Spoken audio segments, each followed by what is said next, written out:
beautiful. Hello, lovers of the world. This is Sinta speaking. So, since it is still technically the beginning of the year, I decided to just go over my bookshelves. I split it up into three categories, like books I wanted to keep, obviously, books that I was going to give away, and books that are basically in purgatory or on probation. I don't know what better word for it is, but basically books that I need to read and then decide whether I wanted to keep or give away.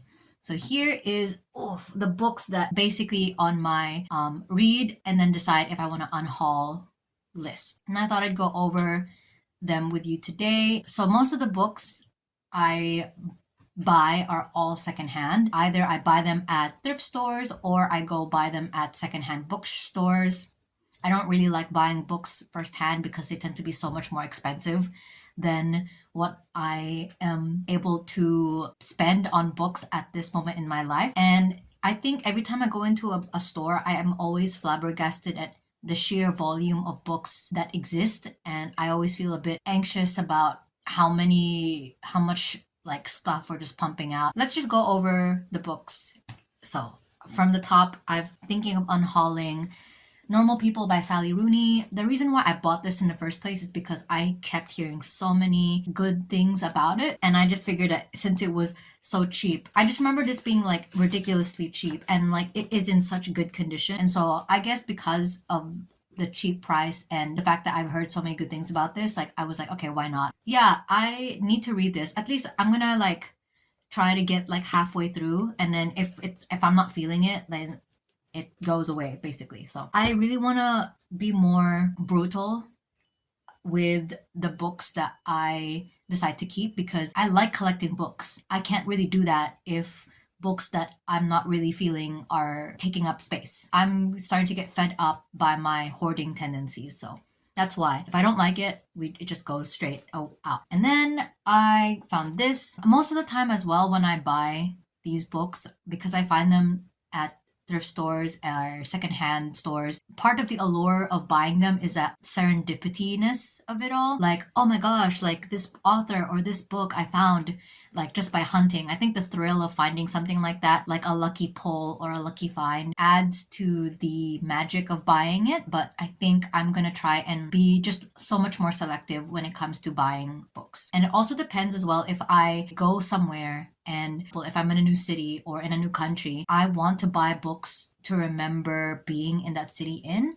And so there's that like souvenir aspect to that book, which I will get into when I go through some of the books that I find. So I can't even remember where I got this from, but Michael Crichton is the author of the Jurassic Park series, and he was writing under a pseudonym, John Lang. And then I just found this book. I just thought, why not? Like, again, it was probably a cheap price. Yeah, I wish I could remember where I got this from because it probably was somewhere like special or new. I think this is when we were, me and my family were on like a road trip and we just stopped by this op shop and I think I found this and I thought, oh well, I recognize the author. I'm gonna read this and see if I like it. I've never read Jurassic Park or have even seen the movies, so this will be really interesting because this is not even like part of that series, but it's a very pulp fiction. I like the pulp fiction-y looking cover. Another one, I'm pretty sure I found this when I was at K Road, the Red Cross op shop specifically.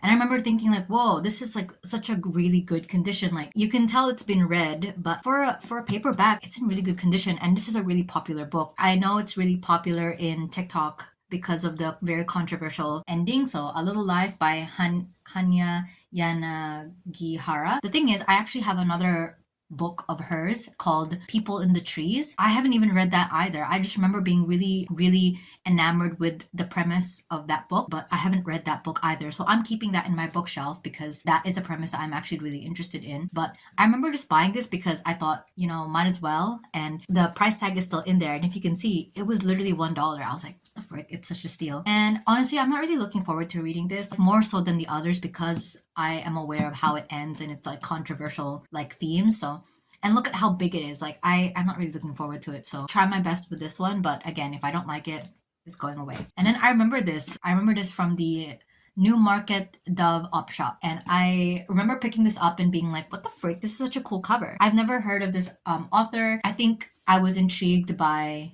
the book cover more so than what was going to be in it. But because it's murder mystery adjacent, I thought I might as well. Synopsis: Death stalks London, and the newspapers proclaim that a mummy's curse has been unleashed. Sir Maurice Newbury, gentleman investigator for the Crown, is drawn into a web of occult intrigue as he attempts to solve the murder. So you can see why I was intrigued by this. And then I've got Andrea Camilleri, a personal anthology, Montalbano's first case and other stories. So I remember buying this from the Green Dolphin in K Road. That is such a great bookstore because it's like short stories. I feel like this will be a little bit easier to get through. I've never read any of his other books before, but I see a lot of his work at least. I'll read it out.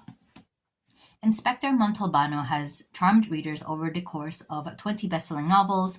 Now, in Montalbano's first case and other stories, Andrea Camilleri has chosen 21 of his favorite short stories following Sicily's best-loved detective. I can probably like pick a short story to read and then set it aside. So I think I might do that just because I stopped reading for a week now. I haven't read anything in a week aside from fan fiction. I mean, this is again one of those things I'm actually looking forward to reading. I'm kind of dreading reading this, but this one. And then, okay. See, I remember this. This is called Death's Head by Jonathan Ross. And I bought this in Gold Coast. It was a beautiful day and I love looking at op shops and bookstores. And I specifically wanted to look at what was in Gold Coast. Like, I know, like sandy beaches, all these like touristy destinations. And I go into an op shop, but I found this and I literally just bought this because the idea that, again, serendipity of finding a murder mystery book in a new place was just like so appealing to me. I've never even heard of Jonathan Ross, and if I came across this at my local bookstore, I would not even consider buying this at all. But because I was in a new city, that's why I had picked this out. So I'll read this out. Murder in a country churchyard. It was well into the wee hours when Mr. Loxby tottered into the local police station to report there was a body in St. Boniface's cemetery. An unburied body, he insisted, of a nicely dressed middle-aged man. George Rogers likes his whiskey neat and his cases conducted according to police procedures. From autopsies to investigations, he could write a book on Britain's best methods of investigation, but it is his brilliant and often uncanny knack for startling solutions that has earned him a great name in the annals of criminal detection. St. Martin's Press, 1948. Okay, another book. I think I remember I found this in this town. I don't know what to call it, called Russell. And that was a really nice place. I visited it with my family and my cousin who lived in the United States. So, and again, I just like very compelling. Murder at the Museum of Natural History by Michael Jan, a Bill Donovan mystery. And it won the Edgar Award. Lieutenant Bill Donovan's passion for antiquities lures him to the gala opening of an exhibition of priceless artifacts excavated along the ancient Silk Road, the legendary trade route that stretched from Cathay to the west. Tragically, murder crashes the party when archaeologist Paulo Luca is found brutally stabbed with a 1,000-year-old dagger once owned by Kublai Khan. While suspicion falls on the victim's gorgeous supermodel wife, who just inherited a king's ransom, Donovan can't ignore an international list of enemies that includes Mid-East fundamentalists and Russian mobsters. It's not like my type of mystery novels. I really love straightforward ones where the murder revolves around the relationship between the victim and a murderer. I'm not really a big fan of these like espionage, like matters of international importance, political like stuff. So this one, it'll be interesting to see. But I like the setting, the idea of like a body being found in a museum surrounded by all these other dead things. So I think that'll be interesting. That'll be intriguing. This one I bought in Brisbane. This one's called Death of a Ladies' Man by James McQueen. The title story, Death of a Ladies' Man, illustrates the fine ambiguity of James McQueen's story writing. While admiring the physical struggle so often associated with the world of men, he also manages to capture the tenderness which can lie behind a tough exterior. The reverse is also true, where the strength and courage to survive are found in the most vulnerable. Each story, set in places as diverse as Northern Australia and the Philippines, takes us into a world where the unexpected is uncovered. So I remember, again, I love murder mystery novels, right? And murder mystery novels tend to have like a formula when it comes to titles, like usually like death of, murder at, da da da da da. When I saw that the spine that said Death of a Ladies Man, I thought it was going to be a murder mystery book. And so I read it. I read the synopsis and I was like, okay, whatever. But I got to this part where it says that there's going to be a short story about the Philippines. And then I kind of just took that as a sign from the universe that I should probably get this anyway. It felt very serendipitous. So yeah, I got this. And since it's a collection of short stories, I think this will be very easy to tackle. I think what I might do is read these two simultaneously, like one story from here, one story from here. And then, oh my god, I can't remember where I got these from. Okay, I have this thing where I used to think about that the genre conventions of books change as time goes on. There was a time where I was really interested in collecting books that were, let's say, politically incorrect for this time period. It was like a glimpse into the past of how people saw the world at that time. It's like so evident in like Agatha Christie novels, for example. When a writer is really good at their craft, they can integrate all these perspectives into their writing, even if that story is about a murder mystery. I was really intrigued about collecting these books, like specifically murder mysteries that are, I guess, either surrounding or adjacent or about minority groups, because I feel like over time you will just get less and less of those books. And I really wanted, I don't know,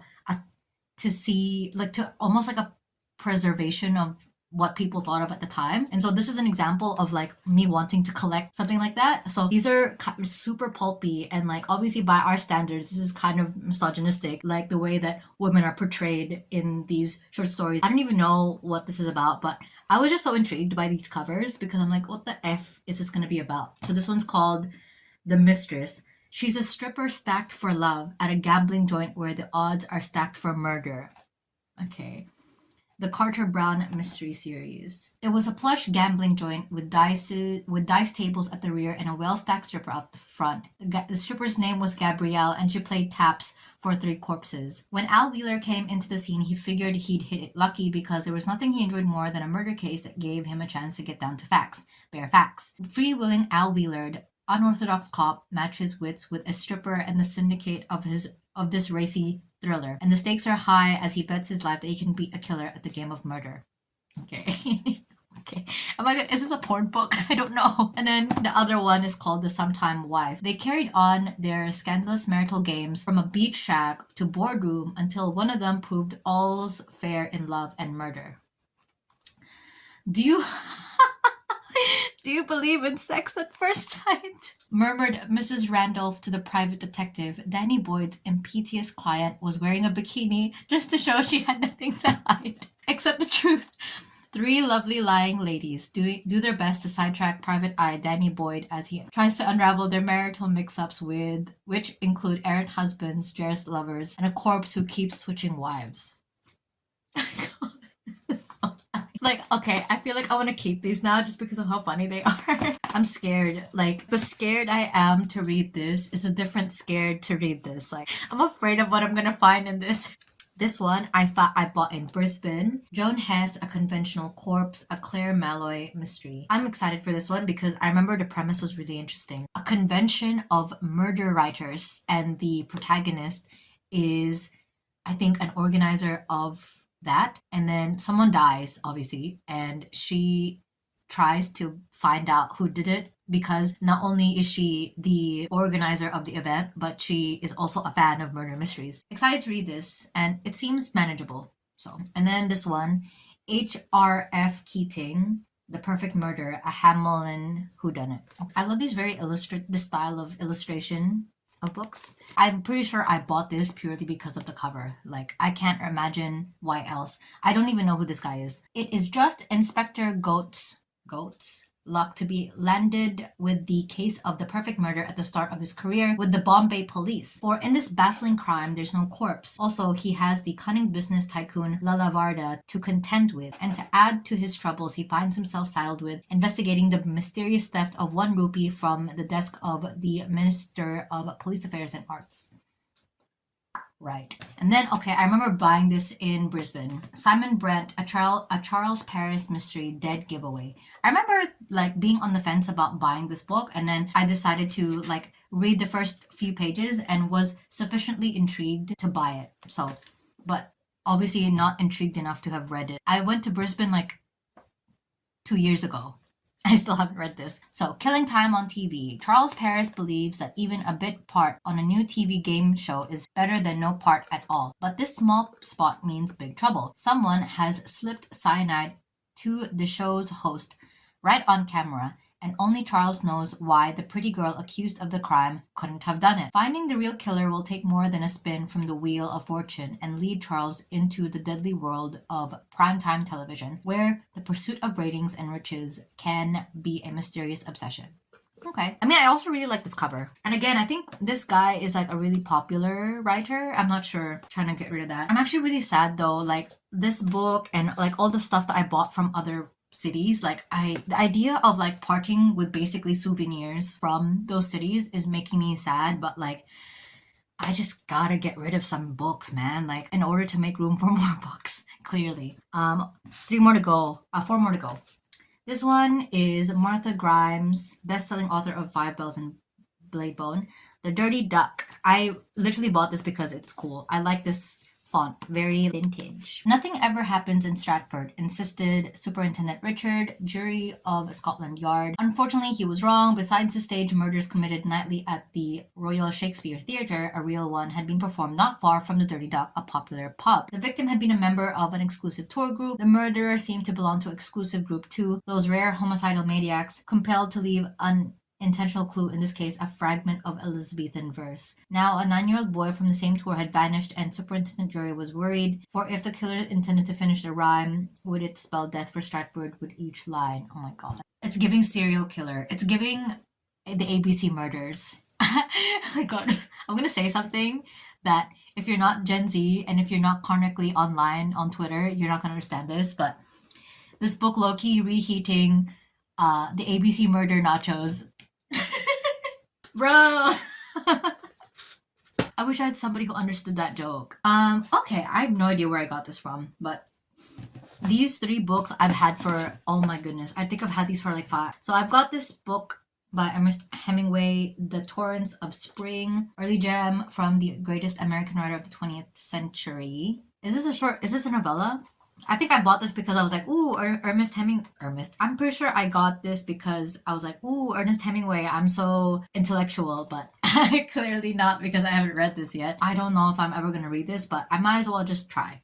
I just gotta try. And then I have Their Eyes Were Watching God by Zora Neale Hurston. I'm not sure what this is about. First published in 1937, Their Eyes Were Watching God is a Zora Neale Hurston's most highly acclaimed novel. A classic of Black literature, it tells with haunting sympathy and piercing immediacy the story of Jane Crawford's evolving selfhood through 3 marriages. Fair-skinned, long-haired, dreamy as a child, Janie grows up expecting better treatment than she gets until she meets Tea Cake, a younger man who engages her heart and spirit in equal measure and gives her the chance to enjoy life without being one man's mule or another man's adornment. It is a tribute to the author's wisdom that though her story does not end happily, it does draw to a satisfying conclusion. Janie is a one black woman who does not have to live in sorrow, bitterness, and fear or foolish romantic dreams. For Janie and the reader have learned 2 things everybody's got to do for themselves. They got to go to God and they got to find out about living for themselves. Theyselves.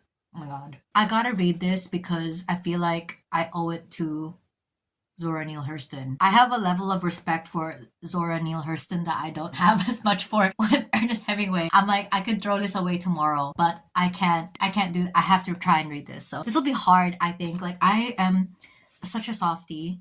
And okay, this is another one where these are gonna kill me. I think it will destroy me to read these, but I think that's all the more reason to read them, right? Because we owe it to these amazing like black women to hold space for their stories. So I have to try and read this, and not just try to read this, I have to finish it as well. I have a copy of The Color Purple. I got this from my high school. They were like giving away books for free to kind of clear up their inventory, and I'm pretty sure I picked this up because I was like, I know who Alice Walker was, and I kept this over the years, like not reading it because again I was intimidated and scared of the content, but I have to try. So I'm actually not really sure what The Color Purple is, so I'm going to read the synopsis. Dear God, I am 14 years old. I have always been a good girl. Maybe you can give me a sign letting me know what is happening to me. So begins Alice Walker's touching, complex, and engrossing prize-winning novel set in the harsh, segregated world of the Deep South between the wars. Sally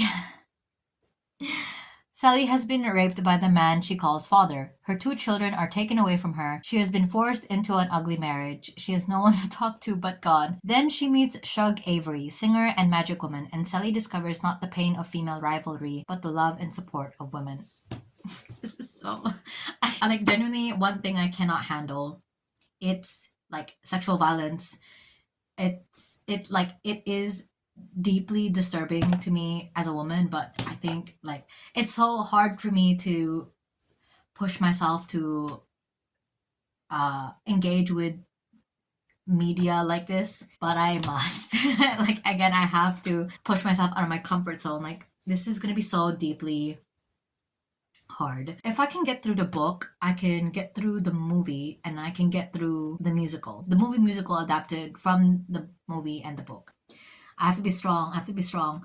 Also, I'm pretty sure Alice Walker dated Tracy Chapman, who I love. Okay, that's all of the books that I am planning to unhaul. Like read first and then unhaul. Hopefully you will see these books in my future reading vlogs. And I haven't been reading stuff, so I think I'm gonna pick something easy to ease myself into. Like I'm not gonna start with this. I think that's a bit too much. So I think I will do some short stories. I'll do this, like kind of alternate between this and then this. And then I think honestly, I'm actually really keen to read this one. So here's my goal. Like there's no, time limit or anything, but like this is my TBR, like my to-do list books. Thank you so much for watching this video. I will see you guys very soon. I can't wait to share my love with you again next time. Yeah.